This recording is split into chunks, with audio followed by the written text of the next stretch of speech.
भगवान मिला तो है ही। देखो, मिलने के कई अर्थ होते हैं। भक्ति में सोचते थे एक बार दर्शन हो जाए, देख लें कैसा है भगवान। हुए कईयों को जिस जिसकी जैसी भावना थी, होके चले गए, वो भी मिलना। दूसरा है, हम सबको मिला तो क्या हुआ, हमारा ही हो गया। और जितना चाहे मिले, मिलके भाग नहीं गया, रह गया। अब मैं तुम्हारे साथ हूँ, तुम्हारा हूँ। और तीसरी बात है, सहारा बन गया, वो हमारा साथी बन गया। साथी का नशा बहुत सुंदर नशा है साथी है भगवान। तो बाबा ने हम सभी को कल जो सुनाई बातें, पहले हम ले रहे हैं समय भाग्यवान आत्माओं को मिला, ये भगवान पास आ गया, हमने उसे पहचान लिया, पहचान कर उसकी आज्ञाओं पर चलने लगे ना। सभी के जीवन में नई रोशनी आ गई, खुशी आ गई, ठीक कह रहा हूं मैं, शांति आ गई, सुख मिल गया। थक गई थी आत्माएं, थके थे या नहीं? बहुतों को इस जीवन में नाते रिश्ते बहुत थका रहे हैं। थका रहे हैं या नहीं? बहुत थक गए बेचारे। एक आई माता, बच्चे की शादी 1 मास पहले हुई है, चली गई है घर, उल्टे केस भी कर दिए हैं। अब कहाँ सुखों के स्वप्न देख रहे थे, कहाँ कोर्ट के चक्कर काट रहे हैं। 1 ही मास में खेल बिगड़ गया। थका देती है ना ये चीजें मनुष्य को। हर मनुष्य खुशी चाहता है, शांति, प्रेम का तो दिवाला ही निकल गया। मैं क्या करता था, ये सारी फिल्म जो बना रहे लोग, ये प्यार पे बना रहे हैं, और प्यार का दिवाला निकलता जा रहा है। प्यार का तो पता ही नहीं क्या होता है प्यार। तो खेल बिगड़ गया। बाबा ने आकर सुख दिया, इसको कहते हैं एक सहारा दिया।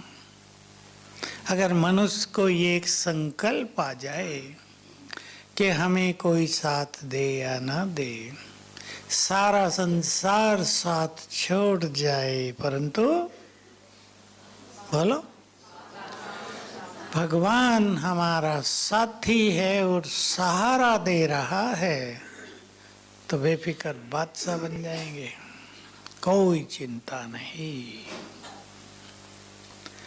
तो बाबा ने हमें सहारा दिया, अपनापन दिया, और ये सुंदर संगम युग का समय उन आत्माओं के पास आया। देखो, समय तो एक ही होता है, पर किसी के पास कलयुग का विकराल समय है, किसी के जीवन में समय बहुत दुखदाई है, किसी के जीवन में समय की परेशानियां बढ़ती जा रही हैं, और भाग्यवान आत्माओं के लिए संगम युग का सुंदर समय आया।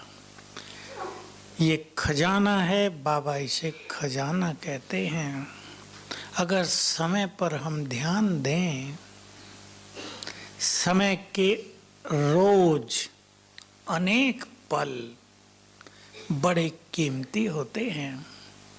अगर उसी पल हम काम कर लें तो सफलता ही सफलता, और वो पल बीत जाए, विघ्न बहुत है, रोज है। ये ट्रेन पर आपको आ जाना है, आबू आना है, 1 मिनट लेट हो गए, पूरा हो गया। पता चलता है 1 मिनट का कितना महत्व है।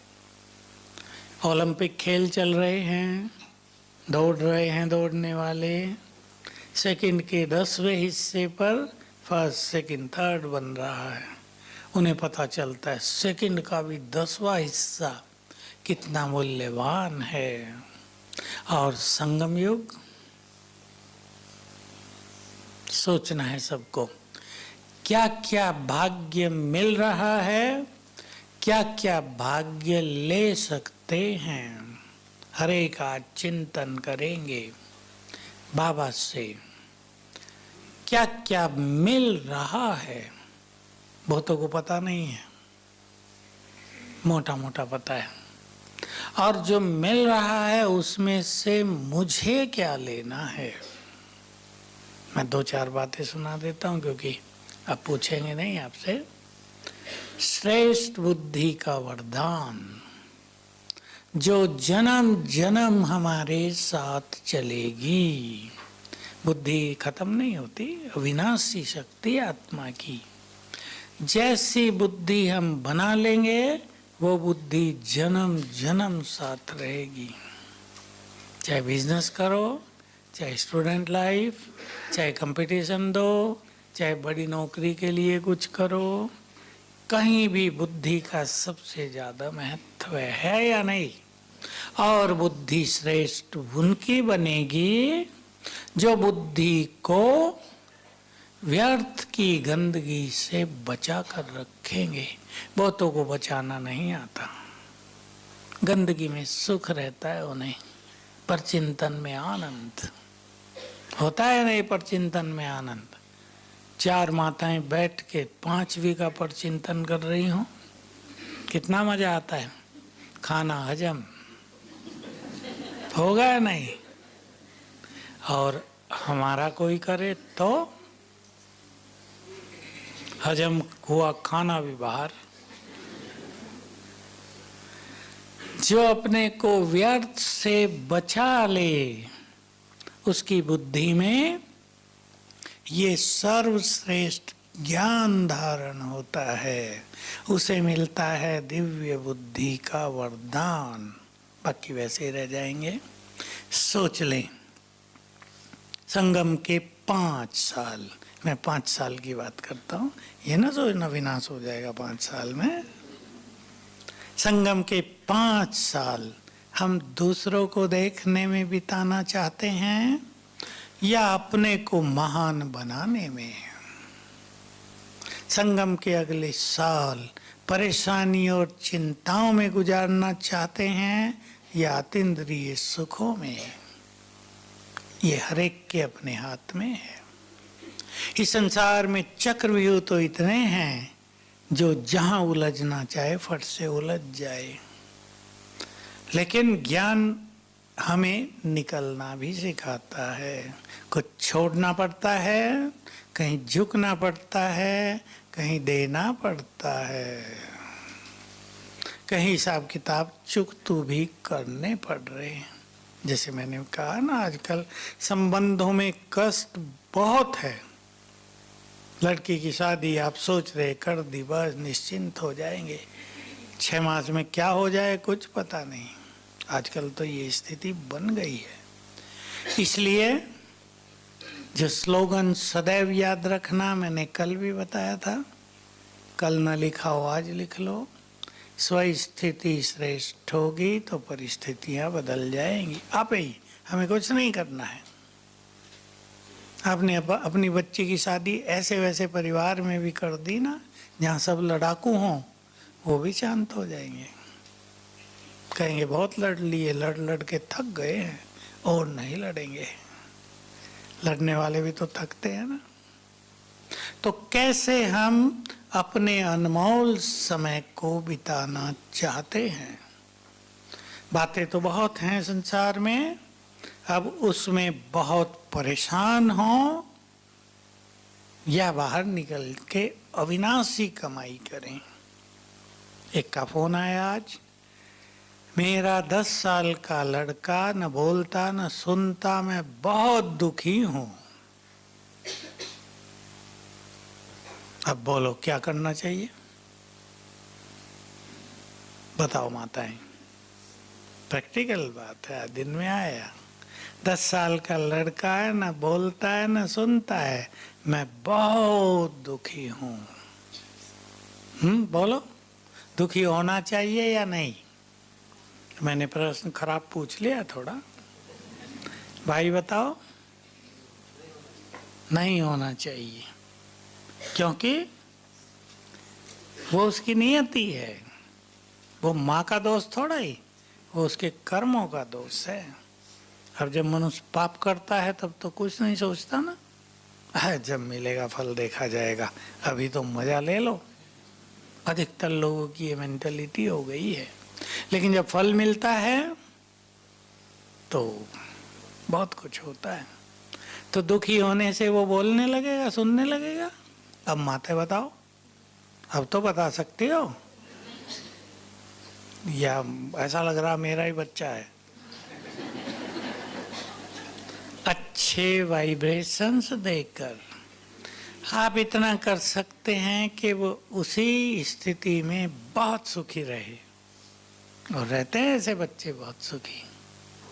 वो तो माँ को लगता है ना दूसरों को बोलता देख के कि ये नहीं बोलता, लेकिन वो तो अंदर में सुखी होते हैं, क्योंकि उनकी बहुत सारी शक्तियां नष्ट नहीं होती।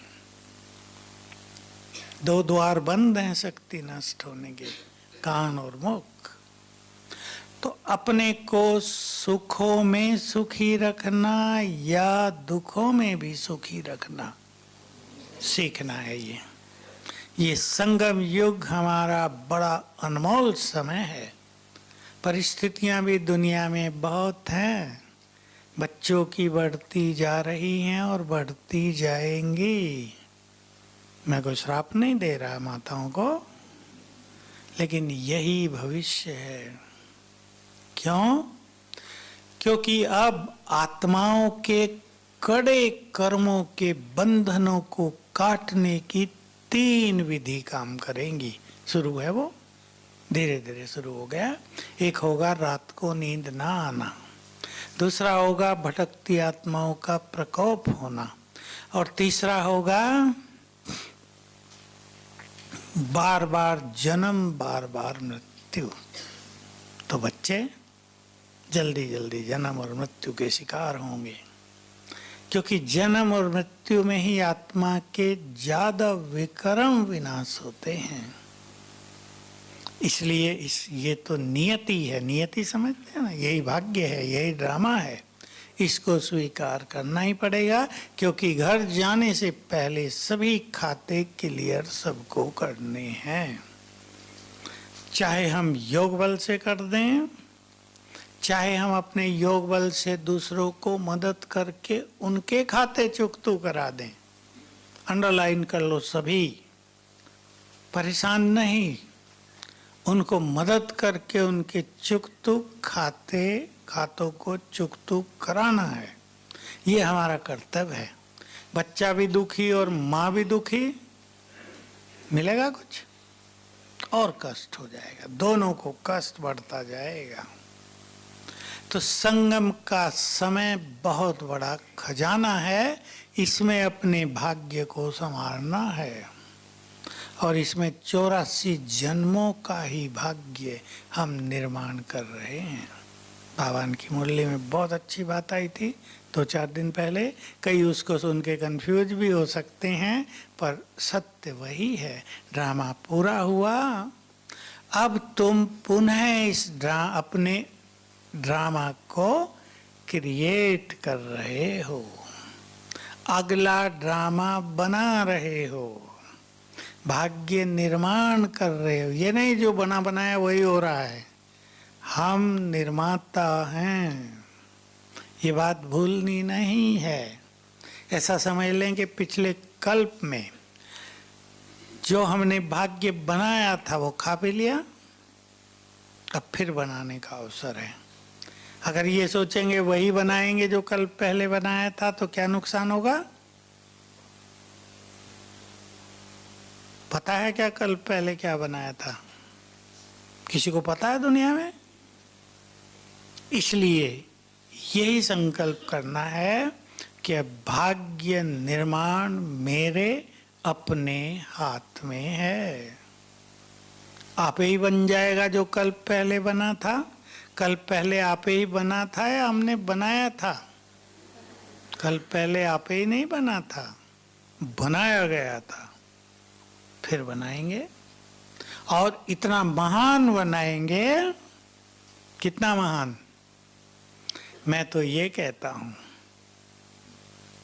कंफ्यूज ना होना मेरी बात सुन के, हम अपने पुरुषार्थ से अपने भाग्य को बदल देंगे। बोलो कौन कौन तैयार हैं इस काम के लिए?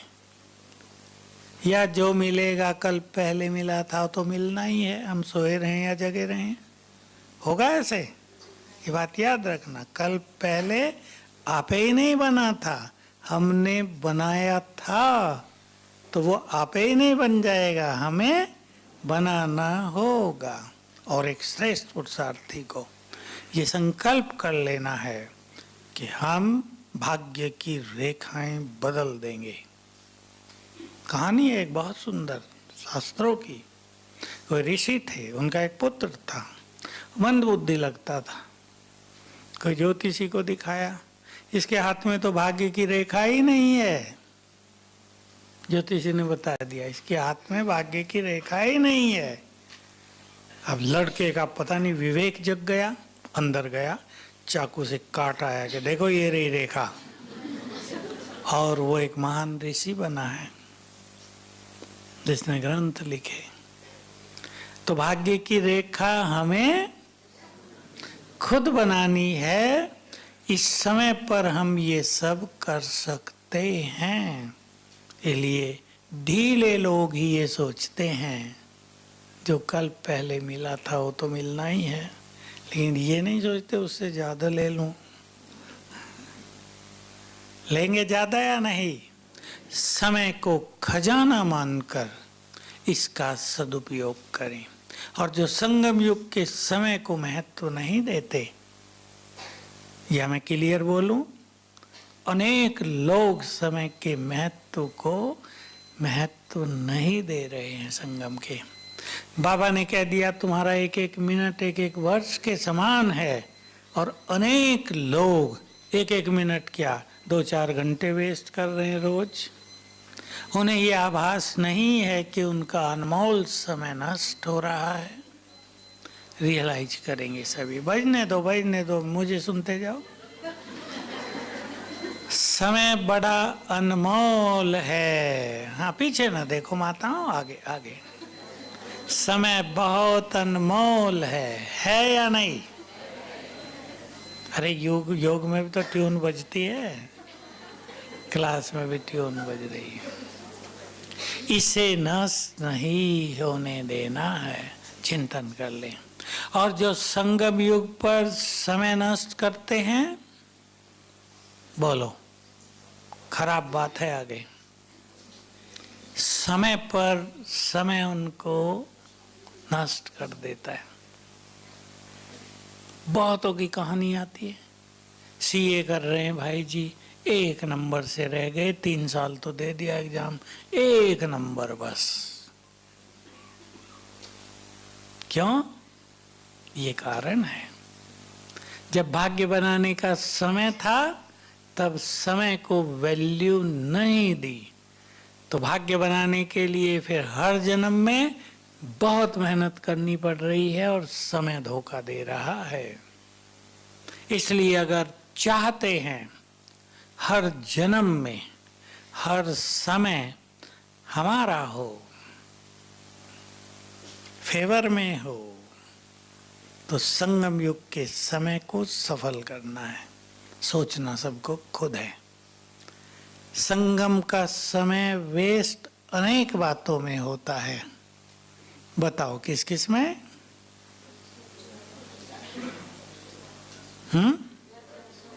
व्यर्थ में, चाहे बोलना हो चाहे सोचना हो, व्यर्थ में बहुत होता है।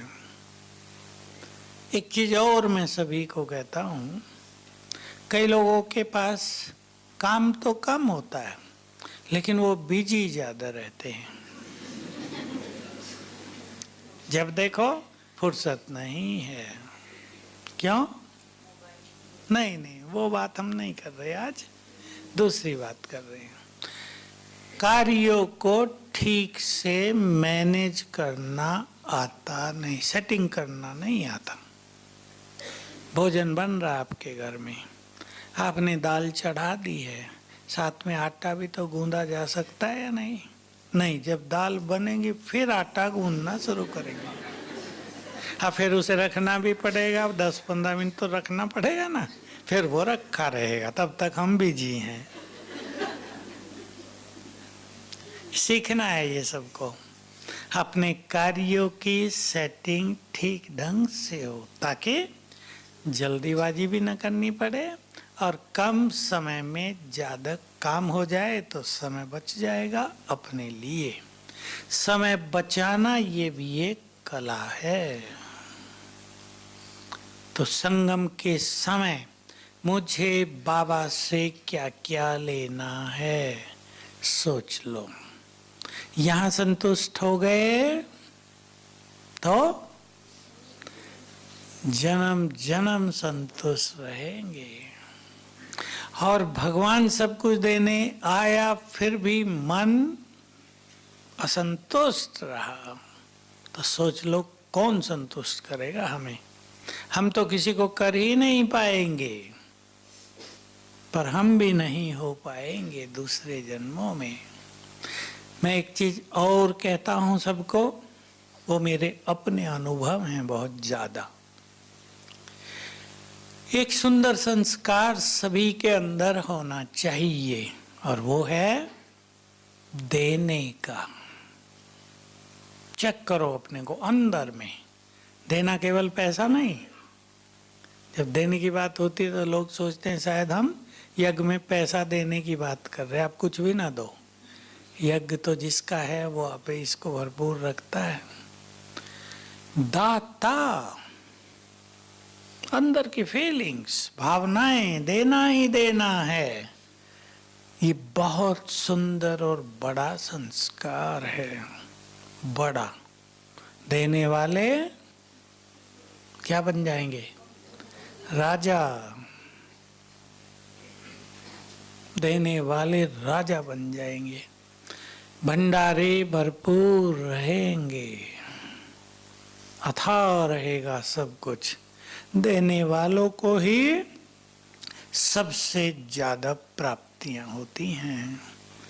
सूक्ष्म में चेक कर लो, लेने की इच्छा रहती है या देने की? नहीं, उत्तर नहीं देंगे, केवल चेक करेंगे।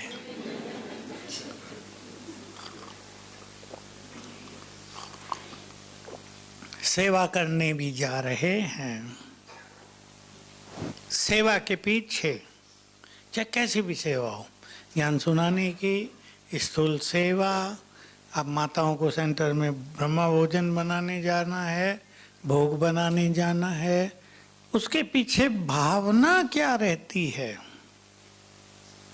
बड़ा महत्व है। इंग्लिश में कहते हैं इंटेंशन, इरादा क्या होता है। उस इरादे को किस में बदल दो? निष्काम भाव। सेवा करके कुछ भी चाहिए नहीं।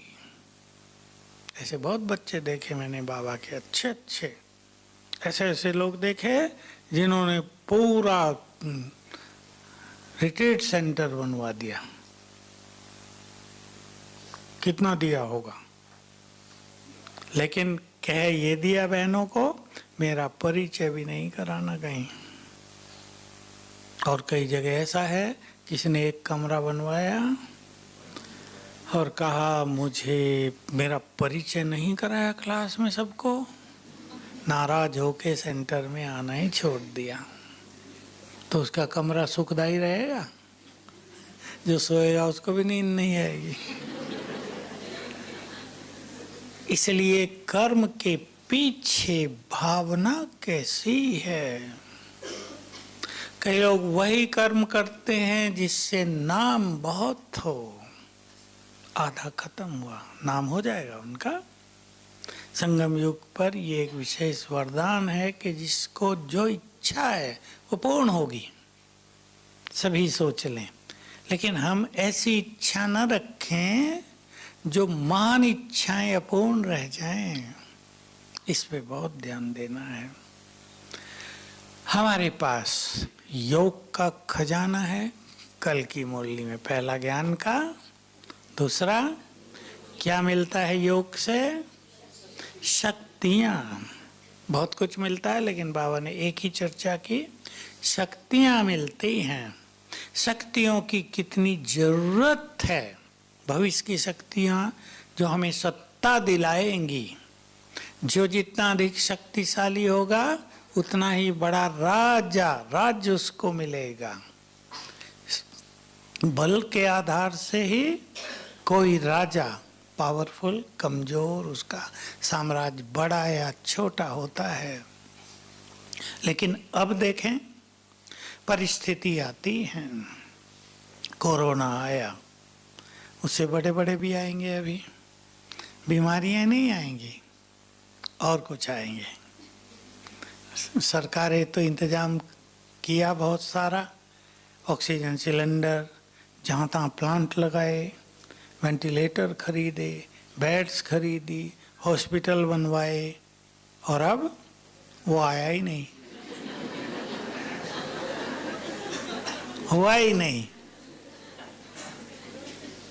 तो बाबा एक चीज कहा करते थे, नर चाहत कुछ औरी की औरी भई, वो सिंधी में कुछ कहावत थी।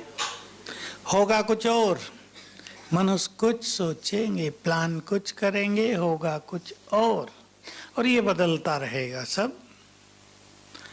तो परिस्थिति आई, शक्तियों की परीक्षा हुई।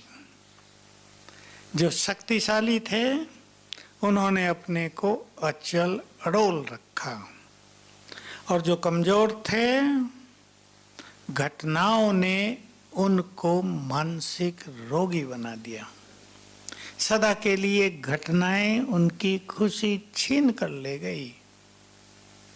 मैं तो माताओं को देखता हूँ, आज और कल भी आई 2-3 माताएं ऐसी कोरोना में, जिन्होंने अपनों को खो दिया लेकिन स्थिति बहुत अच्छी रखी। 1-2 ही सुंदर संकल्प उनके पास थे कि जो कुछ हो गया उस पर किसी का अधिकार नहीं था, हमने स्वीकार कर लिया। ड्रामा का यही पार्ट था, अपने को संभाल के रखा, क्योंकि माँ अगर अपने को नहीं संभालेगी तो परिवार, सोच लो परिवार। कईयों का ऐसा हो गया, घर में उदासी, एक की मृत्यु हुई, घर में उदासी आ गई माँ के कारण, बच्चों पर बुरा प्रभाव, सब गुमसुम रहने लगे। सबको जानना चाहिए ये चीजें मनुष्य के भविष्य पर बहुत बुरा असर डालती हैं। इसलिए जो शक्तिशाली होंगे जल्द इन चीजों से बाहर निकल जाएंगे। बातें तो होती हैं, खराब ही होती हैं, कोई अच्छी तो होती नहीं, लेकिन जल्दी उनसे बाहर निकल जाना ये ज्ञानी आत्मा का और शक्तिशाली आत्मा का लक्षण है। इसलिए अपनी शक्तियों को बढ़ाते चलें योग से।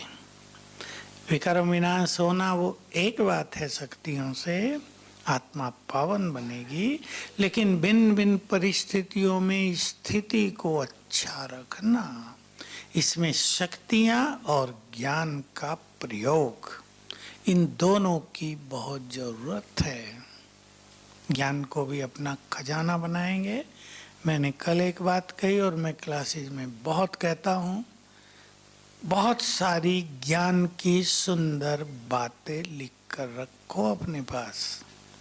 तो ज्ञान लाइट भी है, लाइट माना रोशनी, राह दिखाने वाला, और ज्ञान माइट भी है, बल भी है। ज्ञान की हर पॉइंट से बल मिलता है हमें। मान लो हमें याद रहने लगे, ड्रामा का हर सीन कल्याणकारी है, रटने से तो काम नहीं चलेगा। बहुत गहरी बात है ये, हमें दिखता है सब कुछ है कल्याणकारी है, इधर भगवान कह रहा है सब कुछ कल्याणकारी है।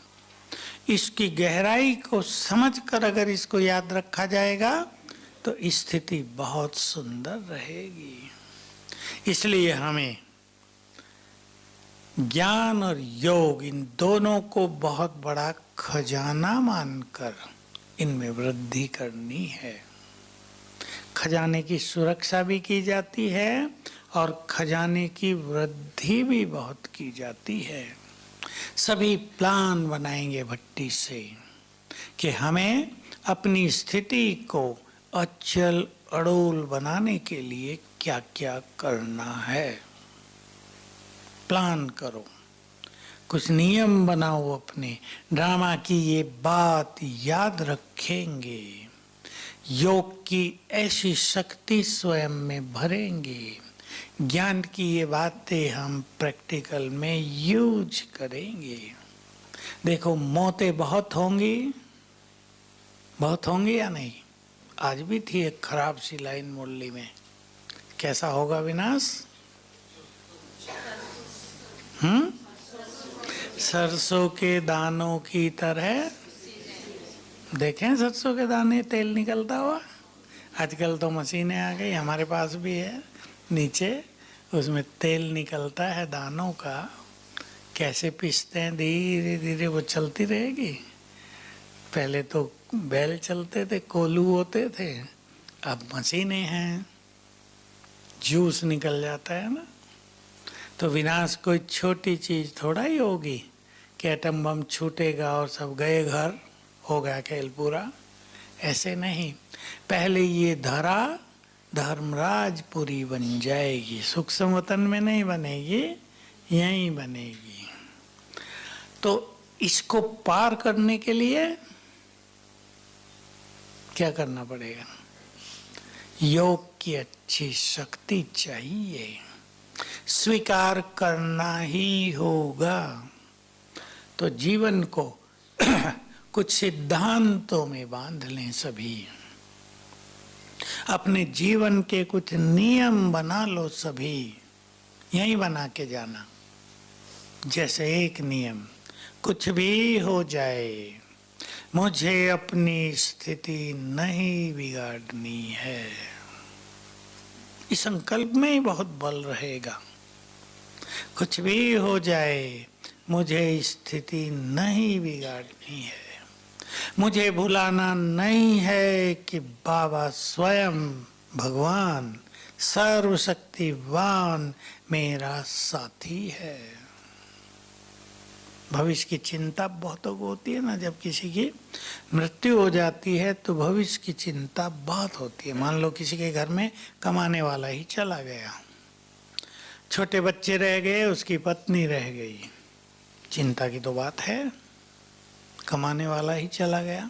लेकिन क्या याद रखेंगे ज्ञान की बात? बाबा तो साथी है, लेकिन और क्या याद रखेंगे? ज्ञान की गहरी अच्छी बात, जिसे एकदम चित्त शांत हो। हाँ, इस ड्रामा को दूसरे ढंग से यूज करेंगे। भाई 3 बच्चे हैं घर में, इनका भी तो अपना कुछ भाग्य होगा या नहीं? हो सकता है उनका भाग्य बहुत सुंदर हो और किसी चीज की छाया पड़ रही हो, वो हट गई और इनका भाग्य चमकने लगा। एक युगल आए आज मिलने, बेचारे भावुक भी और खुश भी। कोरोना में एक ही लड़का था 26 साल का, उसकी मृत्यु हो गई। अब बात तो भारी है ना, किसी को एक ही लड़का हो, उसकी मृत्यु हो जाए। लेकिन ये बताते ही दूसरी बात बोली, लेकिन उसी बस 3-4 दिन के बाद हमें बाबा मिल गया। और ये बात सुना के खुश वो बहुत। तो देखो, ये सुंदर ज्ञान की बात उनको एक अच्छी स्थिति में रखती रही। तो माँ को तो याद आता है, बेचारी को आता था, मुझे याद आता है। लेकिन दूसरी ओर प्रभु मिलन की खुशी बहुत ज्यादा। तो हमें ये ज्ञान की बातें याद रखनी है कि 2 बच्चे हैं घर में, 3 बच्चे हैं, हो सकता है इनमें से कोई बच्चा बहुत भाग्य साथ लेकर आया हो, अब उसका भाग्य का सितारा चमकने लगे, और ये सब होता रहा ना। कई केस ऐसे हुए पूरा का पूरा नष्ट हो गया। अभी भारत में तो हुआ था, मुझे भूल रही घटना, तो बहुत सारे बच्चों को साहूकार लोगों ने गोद ले लिया था, तो उनका भाग्य चमक गया, वो वहाँ योग्य हो गए और फिर आगे बढ़ेंगे। 3-4 साल पहले की तो बात है, कुछ घटना हुई थी देश में। तो हम सभी ड्रामा की गुह्यता को जानते हुए अपनी स्थिति को अचल अड़ोल बनाएंगे। मैंने आपको एक बात कही, जीवन के सिद्धांत बना लो कुछ, और सेवा के फील्ड में ये बात सभी यूज करें। जहाँ भी संबंधों में किसी का शरीर छूटे, उनकी शांति के लिए भी बहनों का 7 दिन का प्रोग्राम कराओ सभी, क्योंकि ये सेवा बहुत काम की सिद्ध होगी। अशांति बहुत होती है मृत्यु के बाद, और सभी सुनते हैं अच्छी बातें, उनमें से कईयों का भाग्य चमकने लगेगा, अनेक आत्माएं बाबा के बच्चे बनने लगेंगी। तो समय का पूरा फायदा उठाना है। हमारी कुछ धारणाएं भी खजाना है। कल बाबा ने ज़्यादा कुछ कहा नहीं, मुरली तो 15-20 मिनट में पूरी कर दी थी। तो इसके पीछे कुछ कारण थे, वो आपको तो जानने की जरूरत नहीं है। धारणाओं का खजाना, धारणाओं में सारे गुण मनुष्य का खजाना है या नहीं? बोलो। एक व्यक्ति के पास बहुत पैसा है, लेकिन उसे गुस्सा बहुत आता है, कोई उसे पसंद करेगा? एक व्यक्ति के पास कम पैसा है, लेकिन वो बहुत स्वीट है, सबका प्यारा बन जाएगा ना। तो स्वीटनेस चाहे और बहुत सारे गुण मनुष्य की बहुत बड़ी संपत्ति है। धन ही केवल खजाना नहीं है। भले जिनके पास धन कम होता है वो तो यही सोचेंगे ना, भाई धन ज्यादा हो तो ये हो ये हो ये हो, लेकिन इसके अलावा भी खजाने बहुत हैं। मुझे एक लड़की की कहानी सुनानी है और वो बहुत ही प्रेरक है। अभी मैंने कहीं पढ़ी, अभी की घटना है। वो लड़की विकलांग, पैर दोनों नहीं उसको, और घर उसका कुछ नहीं, एक झोंपड़ी। बाप ठेले पर कुछ बेचता है। उसकी माँ की भी मृत्यु हो गई है, दूसरी माँ आ गई। अब दूसरी माँ का तो पता ही है ना माताओं को, चलो माताओं को नहीं पता, पिताओं को तो पता है। अब उसने उसको इतना तंग किया कि बेचारी घर छोड़ के चली गई। देखो विकलांग लड़की, कई बार वो गिर गई क्योंकि पैर दोनों पोलियो, फ्रैक्चर हुए, कोई ना कोई उसे मदद करता रहा। 8वीं तक पढ़ी, 9th में गई, पैसा कहाँ से आए?